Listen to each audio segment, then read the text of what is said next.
Indian defence से related एक बड़ी अपडेट निकलकर सामने आई है। फ्रांस की तरफ से भारत को नई पार्टनरशिप का ऑफर दिया गया है। इसके माध्यम से भारत और फ्रांस मिलकर नेक्स्ट जनरेशन के AASM यानी air to ground modular weapon system को बनाएंगे। फ्रांस की हैमर मिसाइल सिस्टम को साफरा ने डेवलप किया है और इसका मकसद है जमीन से लेकर आसमान तक किसी भी मौसम में सटीक हमले की क्षमता को बढ़ाना।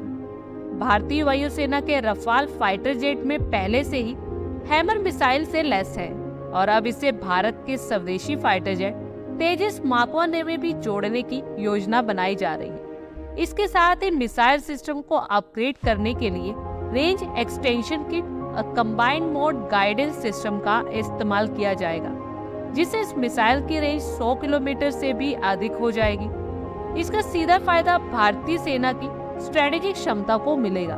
नई टेक्निक और एडवांस वेपन सिस्टम से लैस भारतीय सेनाएं अब दुश्मन के ठिकानों पर दूर से ही सटीक हमला कर सकेंगे। फ्रांस का ये कदम दिखाता है कि अब वो भारत के साथ परमानेंट डिफेंस पार्टनरशिप करना चाहता है। जब पूरी दुनिया के एक्सपर्ट्स भारत की रक्षा रणनीति को लेकर अटकलें लगा रहे थे, तब पीएम मोदी ने ऐसा किया जिसकी उम्मीद किसी ने शायद कभी नहीं की होगी।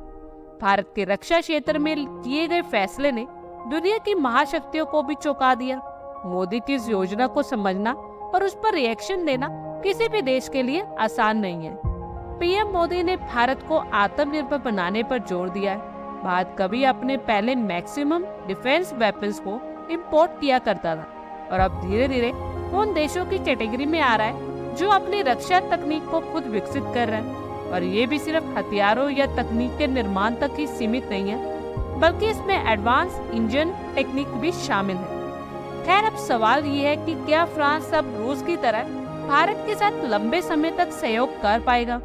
भारत और फ्रांस के बीच नई डील सही मायने में रूस भारत की डिफेंस पार्टनरशिप की याद दिलाती है, लेकिन क्या फ्रांस वो भूमिका निभाएगा जो रूस ने इतने सालों से भारत के लिए निभाई है?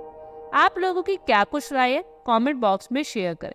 आई होप आपको हमारी ये वीडियो अच्छी लगी होगी और आगे भी इसी तरह के अपडेट्स के लिए हमारे चैनल को जरूर सब्सक्राइब करें। धन्यवाद।